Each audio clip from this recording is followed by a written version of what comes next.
One way to use the shaper to make grooves or rabbets is to insert the cutter head, adjust the fence and the spindle height, and make a series of test cuts until it's dialed in.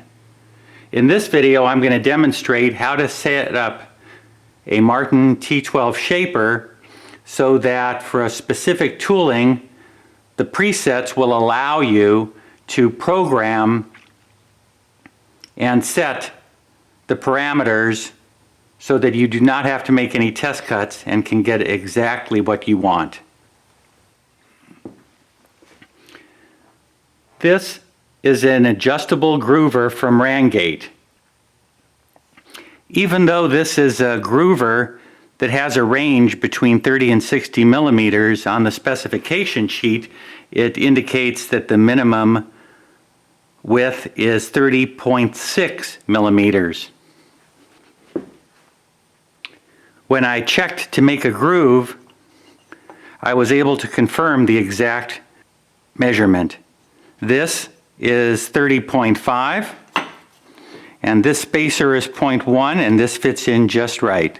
So this is exactly 30.6 millimeters using this cutter head with no spacers.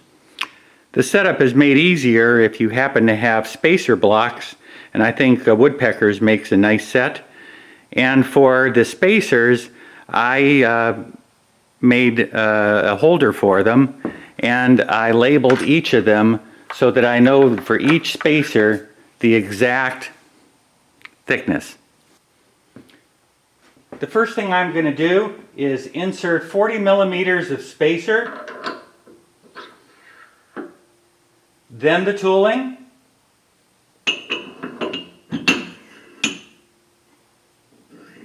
at this time there are no spacers here.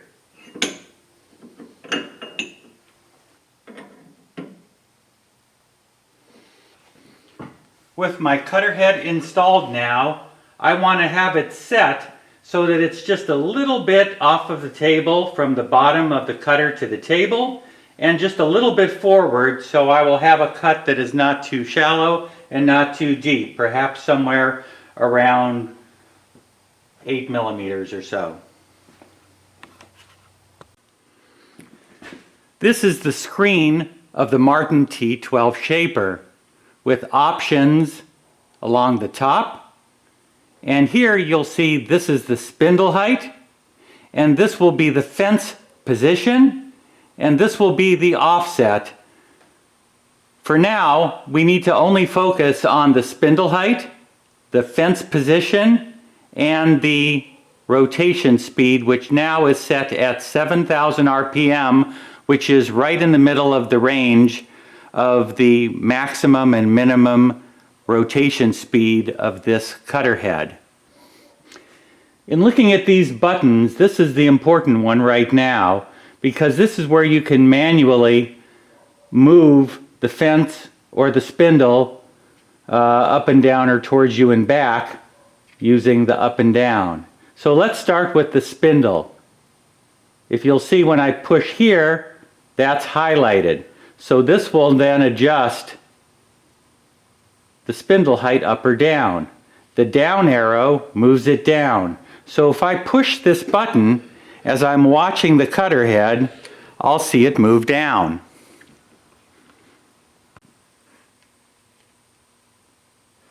Here you can see, as I'm holding down the button, the cutter head's moving down. And I want to set it so it's just a little bit above the height of the table. Now I want to select the fence position. And I labeled this towards me so that I know that when I push here, the fence is going to move towards me. And that's what I want to have happen. So now with the cutter adjusted in a height and depth that I want, so now I'm going to set the fence and move this in. And move this in, tighten, check for clearance,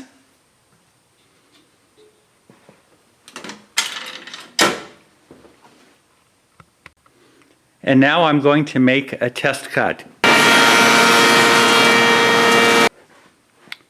When I measure, the groove is starting 7.65 millimeters from the bottom of the workpiece, and the width of the groove is, as predicted, exactly 30.6 millimeters, and the depth of the groove is 8.7 millimeters.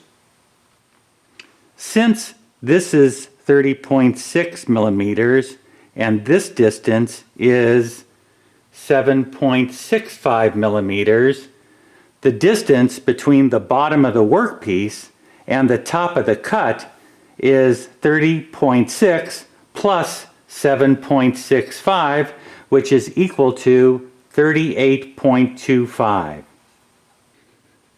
Now what we're going to do is enter a new tool. So on the screen, we're going to hit this button and then hit plus to indicate a new tool. This gives several options. What we want is an adjustable groover, so we're going to hit this button. And this is highlighted in yellow to indicate that we want to execute what's selected, and then we'll hit that play button. Now we're going to hit this button to give the tool a name. I'm going to name the tool 30.6 to 60 adjustable groover. Enter. Here you see where you can enter the amount of spacers that we placed under the cutter head, and we used 40 millimeters of spacers. So I'm going to let the machine know that.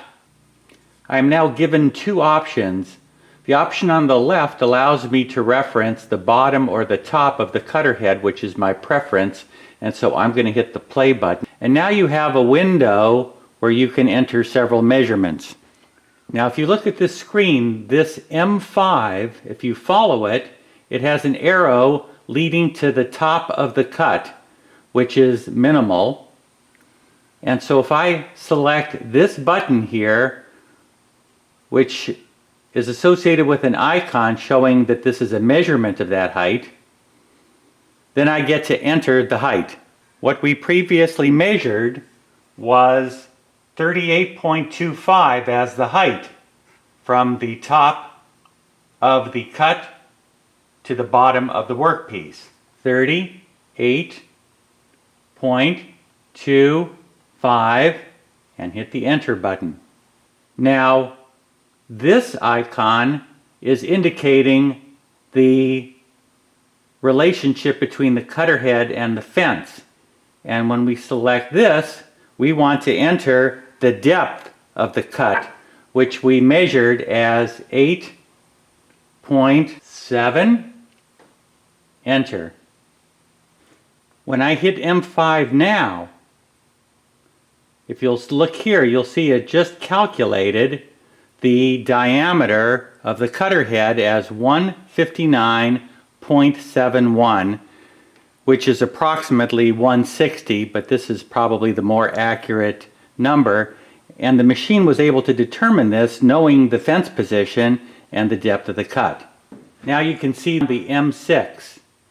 What we're going to do here is enter the bottom of the cut measurement by hitting this button, and we're going to enter 7.65.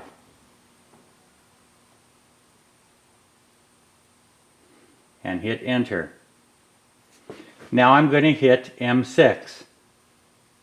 Now that this is all entered and there are no more highlights, I'm going to push this button here, which opens a new screen. At this point, I need to let the machine know the maximum height of the cut with this cutter. And in this cutter head, the maximum height is 60 millimeters.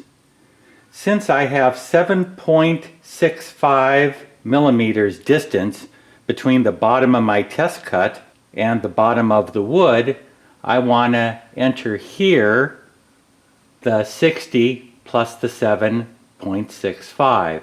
So I'm going to hit this here, and I'm going to hit 67.65 and hit enter. I'm going to hit the play button again.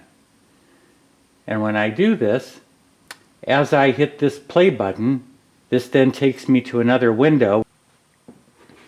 On this screen, I am to set the minimum and maximum rotational speeds of the cutter head along with my preferred setting.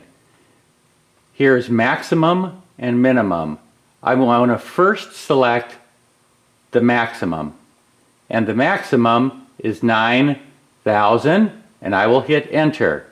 Then I will set the minimum, which is 4,700, and I hit enter. Here are settings for various positions from the top of the bottom to the cutter head, but since the diameter of the cutter head is equal from top to bottom, these three will all be the same. So here I'm going to set that at my preferred rotational speed of 7,000 here and hit enter. And this is all set for the same, which is what I want. So I'm going to hit the play button and hit the play button again and hit the play button again, which set all three. I can enter additional text, and in this particular case maybe I'll say 40 millimeter. Hit the enter. Hit the enter. And now I'm going to hit this plus button to save it as a new tool.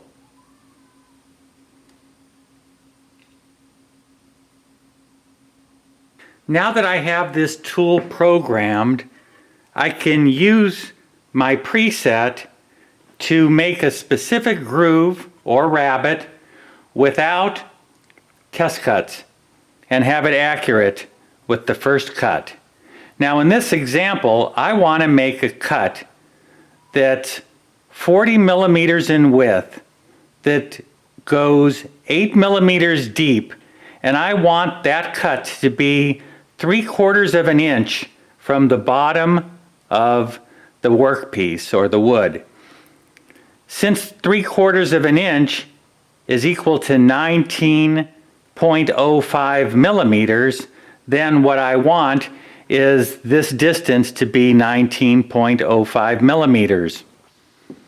This is a millimeter to inch conversion chart. This one happens to be made by Microfence, but they're readily available. And I have these taped, in this case to my table saw, also to my shaper, to my bandsaw, to my wide belt sander, and this allows me to work in millimeters. So if I see that something is 3/4 of an inch thick and what I want, then I can go here and use the millimeter conversion. Here I have spacers. This is 4, and it's labeled 4 here, and this is 1, so that's 4 plus 4 plus 1 is 9, and this is 0.4, so this is 9.4.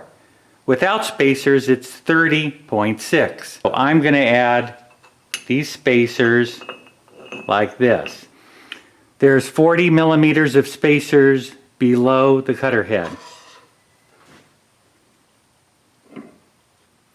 When I go up to here, I see here the tool selected as GL Insert, but that's not what I want. So I'm going to go to the Tool menu and go here, which lists all the tools, and there I can see this one, which is the one I want. So I'm going to select that, and now it's indicating that it's the 30.6 to 60 millimeter adjustable groover, which is what I want. So I'm going to select this. Now over here it says 45.3. Now at this time it is indicating here that the distance between the top and the bottom of the cutter, as shown in that icon, is 45.3 millimeters. But the machine doesn't know that I put spacers in it to make it 40 millimeters. So I'm going to hit this button and I'm going to enter 40 millimeters. And now the machine knows that the height here is 40 millimeters as shown. So now I hit this. And over here, I'm going to be using R3 because I'm not going to reference from the top of the tool, but rather from the bottom of the tool. So that's R3. If you look over here, you'll see that circle around the bottom of the cutter. And this is the icon that's associated with the spindle height. So I'm going to hit this number, and I want it to be 3/4 of an inch, which is equal to 19.05 millimeters as my setting. So 19.05, and I hit enter. So now that's selected as 19.05, but it hasn't been activated until I hit this button. But before I do that, I want to set the other parameter, which is the fence. So when I select this, this will then tell me the depth of my cut. And I said I wanted the depth of my cut to be 8 millimeters. So I'm going to set this to 8 and hit enter. Now when I hit this button here, it's going to execute my request. After executing the request, I now see that the height is 19.05 millimeters and the depth will be 8 millimeters.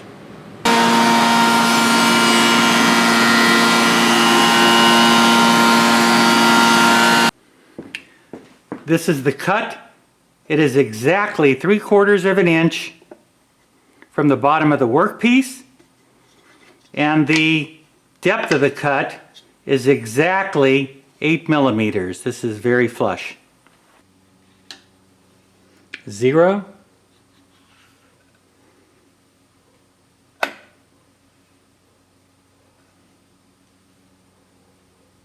19.05.